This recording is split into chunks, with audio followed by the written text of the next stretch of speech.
Sad, sad day over in the UK. The Queen passes away, takes on the reign. This is Locked On Royals today. At least the Queen, Queen Elizabeth II, absolutely legendary Queen and monarch. She got to see 2 Marlins World Series victories. We can rest easy knowing that. We're going to dig into plenty on today's Locked On Marlins. And finally, Shaun Barrett is back in the house, and it feels fitting the 2 UK guys come together on Thursday's episode of the back of the news of Queen Elizabeth passing. You are Locked On Marlins, your daily podcast on the Miami Marlins, part of the Locked On Podcast Network, your team every day.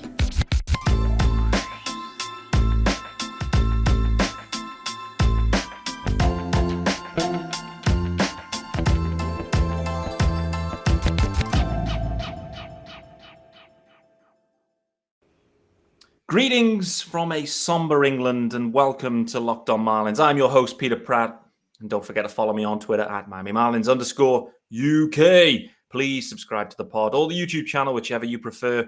Shaun Barrett, another UK GOAT, joins me Thursday's episode of Locked On Marlins. How are we doing, Shaun? Oh, not too bad, yeah. No, very strange and, as you said, somber day. It's not quite sure how to cope. I was never a big Royal fan, but you can't diminish what she achieved in that long reign, and it's going to be hard seat to fill for sure. No doubt about it. It's a weird feeling. I feel exactly the same. I feel emotional. I feel upset. Somehow I'm not a royal either. But there's something about the stability that the Queen provided to the UK and the world, I think, just her nature, her manner. Just a real icon and a real sad day for sure. Nevertheless, the show must go on. Welcome back, Shaun. We're recording on a Thursday. I mean, I know I teased it out earlier in the week. Everyone knew. Normally Monday is Shaun's slot. Nope, it's going to be Thursday. So glad to have you back on. The problem's been, there's been a lot of L's. And we are currently sitting at 9 on the spin. However, the pitching staff remains nice. Let's go back to last night's game, mate. Let's start there. Trevor Rogers. I've watched all of last night's game. And actually, the last 2 days in a row, I've watched the full game. So I can't say that's been the case throughout this 9-game losing streak. But wanted to really tune in, get a good look at Trevor Rogers. And I must say, it is fantastic to see Trevor. He is as back as he could be. He did leave a changeup right over the middle of the plate that got destroyed for a 2-run bomb. However, other than that, it was really great. From a Marlins perspective, and also from a Trevor Rogers perspective, how great is it to see him bounce back now after this IL stint and back to what looks like the Trevor we know and saw in 2021? Well, it's absolutely huge. I mean, this whole year has been, a struggle for him and for us as fans to watch him. The All-Star game last year and the success that he had. And we just haven't seen that all year. And now he's come back from, was he injured? Was he not injured? Either way, he's back and he's back up now. 2 quality starts, 13 strikeouts, 1 walk. They're the numbers that really are interesting to me, that we're getting quality starts out of them. The strikeouts are back there where they were. The strikeouts were a little bit down earlier in the year. Yeah, walks were a little bit high. So for him to come back, striking guys out, not walking anybody, well, the 1 walk. As you said, the home run was, that deserved to be a home run, really. But, it's having him back and having him be a linchpin of the rotation. If he can continue this for the rest of September, we can certainly go into next year with a lot more hope than maybe we would have had if he continued to struggle the way he has. Yeah, for sure. I think that's a really encouraging thing, is like just getting back to the Trevor we saw. Like the velo's up.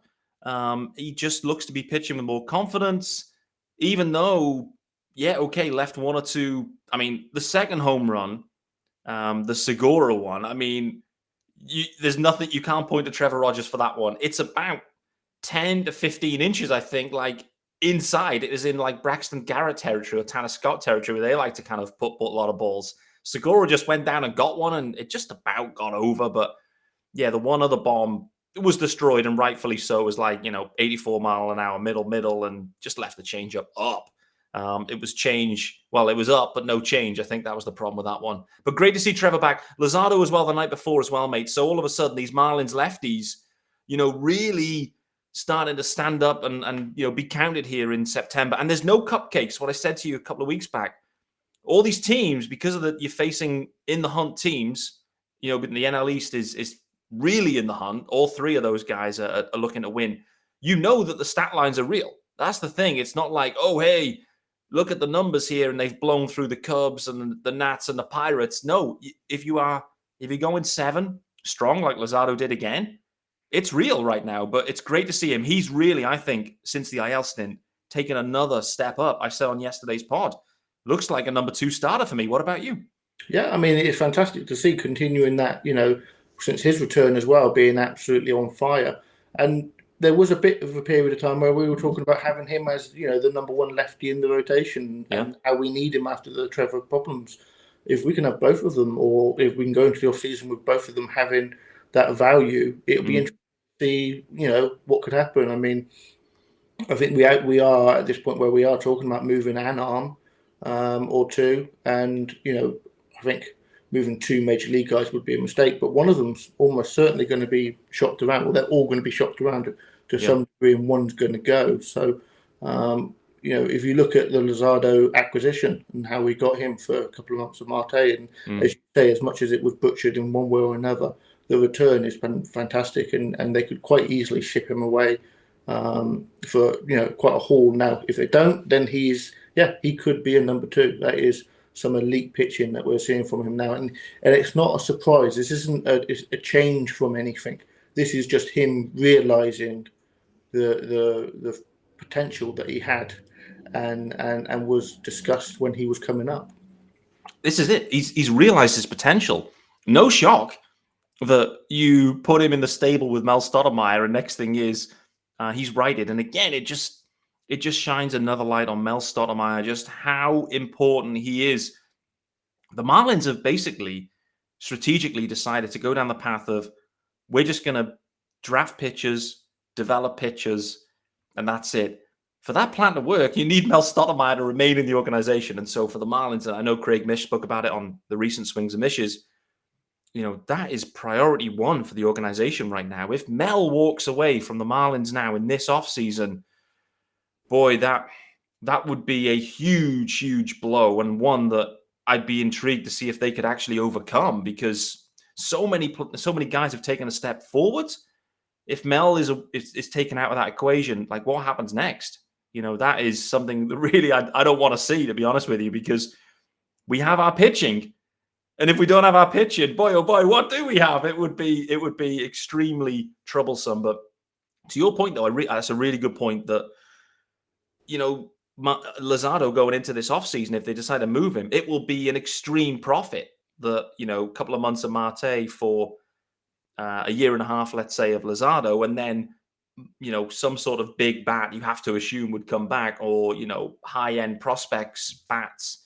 You're going to look at it and say they have turned a profit on this one, which is what a team like the Marlins have to do, though, right? Like, they have to be able to acquire guys, develop them, move them on, and that's just the philosophy, right? That just has to be part of the fabric of the Marlins because of the payroll. So, they have to get into that mentality of doing that type of thing, though, right? Absolutely. I mean, it is that case of it is a position of strength, and you can always say that there's an embarrassment of riches, and then there's injuries, and then you're cut short a little bit. But realistically, you can't go into a season where you want to compete with the offense the way it is currently set up, with all that surplus of pitching, that you've got to try and level it out a little bit. And whether or not it is Luzardo, whether that is Rogers, or whether it's Pablo, who is further down that arbitration line, or she was shopped around at the trade deadline, that would probably make the most financial business sense. But I suppose it depends really on what each guy can get in a trade, depending on, and as you said, getting a guy that's young, controllable, not earning a lot of money. That's that sounds like a Marlins bat to me. It absolutely does. It's going to be very interesting to see what they do. It's our first ad of the day. And guys, it's a new one. Well, if you're a long-time Marlins, Locked On Marlins listener, this isn't new, but to me, this is brand new. And I must say, this is an interesting one. Let's call it what it is. So let's dive into it, guys. And summer is winding down. Let's try and get that right. The nights are longer, but the breeze is getting stiff. Boy, oh boy, that is right. This episode is sponsored by Blue Chew. Guys, we all know that confidence can take you far in life. That's especially true in the bedroom, especially when it's time to step up to the plate. That's where Blue Chew comes in. So Blue Chew, what is it? It's a unique online service that delivers the same active ingredients as Viagra, but in chewable tablets and at a fraction of the cost. You can take them anytime, day or night, so you can plan ahead or be ready whenever an opportunity arises. The process is simple. Sign up at bluechew.com, consult with one of our licensed medical providers, and once you're approved, you'll receive your prescription within days. The best part, it's all done online, so no visits to the doctor's office, no awkward conversations, no waiting.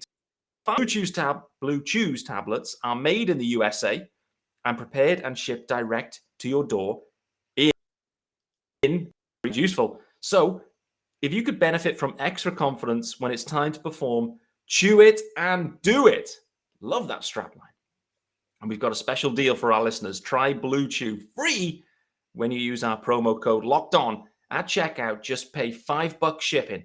That's bluechew.com, promo code Locked On, to receive your first month for free. Visit bluechew.com for more details and important safety information. And we thank Blue Chew for sponsoring the podcast. Wonderful. Blue Chew, baby. I need to check to see the shipping does also include the UK. Unconfirmed at this stage. We'll wait and see. Nevertheless, Shaun, let's carry on this theme of pitching here and throwing pills. Sandy Alcantara, baby. He is rolling tonight. It is, in my opinion, it's a massive start for Sandy now after being blown up in 2 of 3 against a Phillies lineup that is, as Dave Shaw put it, inconsistent. It is an inconsistent lineup, but I think we've seen elements of that in the first 2 games. But we know its potency as well when they're on. How are you feeling about this Sandy start? How big do you think it is in the Cy Young race overall at this point? I think it's important. It is a case of, I think he's still the favourite. I think he's still quite a heavy favourite, actually. If you look at what the bookies say, if you want to take that into account. And we spoke after he got blew up against the Dodgers and spoke about the idea that it's Dodgers and a very good offensive team. And if any team was going to do it, that would probably be, your best bet. And we spoke about also that, he always bounces back. And boy, did he bounce back, complete game win against those same Dodgers. So I think that's what I'm not expecting a complete game from him, but I'm certainly expecting a bounce back. The Phillies, as you said, they're a good team. They're a playoff caliber team. The hitting can be sort of hit and miss, quite literally. Yeah. But when they're on, and they are a good team. And I think we've always thought of them as a playoff contender, and it'll be interesting to see what happens in the rest of September for them, because I know they're having their struggles. But Sandy needs to bounce back, not only just because you don't want 2 ugly starts, and you certainly don't want 3 or 4 on your card, especially as you're wiping down for your last couple of starts trying to win that Cy Young. 6-7 strong innings, I think, are what needed tonight for sure. Yeah, no doubt. I actually listened just on Sandy Alcantara in this Cy Young race. I was listening to the Just Baseball podcast earlier this week. I think it was Tuesday I was listening. I think the episode was actually released on Tuesday. And the guys were talking about awards, update on all the awards, the major awards. And they got heavily into the Cy Young conversation in the NL, of course, because it's one of the major awards. What I would say, if you haven't listened to it, guys, is firstly, go and take a listen. It's a brilliant pod covering all of the major awards and discussion points. It's really interesting because when you get into the numbers, it's so funny. When you get into all of the numbers, you strip it all away.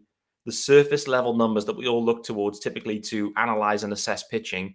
Julio Urias miles ahead of Sandy in everything other than innings pitch, basically. And it's funny. It's funny just when you get into it, just how good Arias has been. It's under the radar in many ways. Like, we had Gonsolin kind of, trending. Gonsolin's gone away, but actually you dig into Arias's numbers and they're absolutely sensational.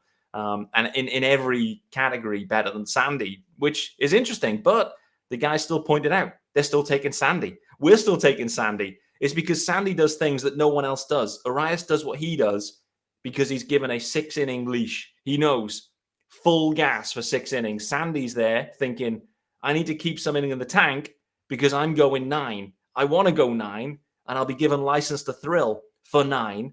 120 pitches. Arias doesn't have the same. They just managed it very differently. And I think it'd be interesting. This is the question for you, Shaun, is how different do you think Sandy's numbers would look if it was like, you've only got 6? You've only got 6, and then we're going to the pen. It doesn't matter where you're up to. Like, that's just how we're going to manage our team. Do you think you would see a change in the way Sandy would approach and pitch? Or is it still just going to be the same old Sandy looking to, induce soft contact and ground balls, etc.? I thought it was a really interesting thought there, really. If put him on the Dodgers, what would Sandy Alcantara be, I think, is the question. I mean, he's a ground ball pitcher. We know this. He's not that high strikeout guy.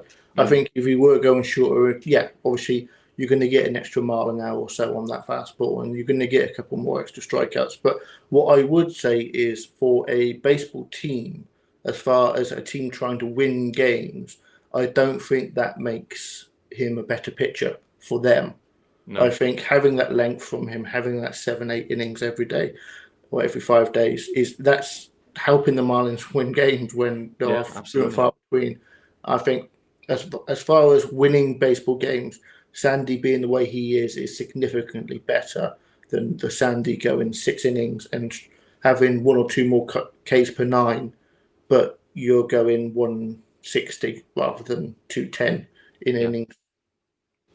The boys called it out, actually. They just said, well, the reason is because Sandy, even after 7, 8, or 9 innings, or 10, is still better than any reliever coming out of the Marlins pen. That's effectively what they're saying. Where the Dodgers pen, bit of a different situation. You got some studs coming out of the pen. And so, you turn it over to Blake Trinan and let him do his thing. And he's sensational. And there's other guys. And they made all the same points, very much like you. You probably haven't listened to the pod. You just, switched on about baseball as well. But I think it was an interesting talk track and very interesting to look at the numbers overall, look at Arias' numbers. And actually, he is underrated. He has flown under the radar. He really has. He's having a sensational year. He's been brilliant. He just hasn't been Sandy. But for this start, it's huge. And we are on the cusp here, though, Shaun, of getting to another franchise record for the Marlins. They've sniffed a few of them this year, all in the negative sense. Their highest ever loss, I believe, is 11. So they're sniffing that.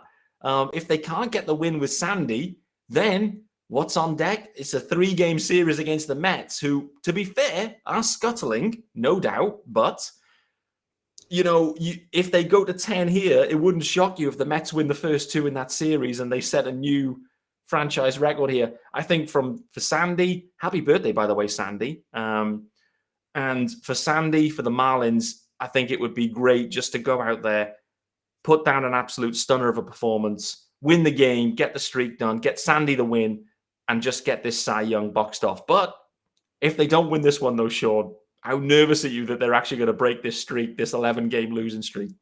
Nervous? Not really. I mean, some smart host out there is saying a loss is a win right now. So, oh boy. I mean, but with Sandy on the mound and him needing that bounce back, it would be nice to get that win. And if the win doesn't happen tonight, then I'm not too concerned with the Marlins losing every game for the rest of the season. No.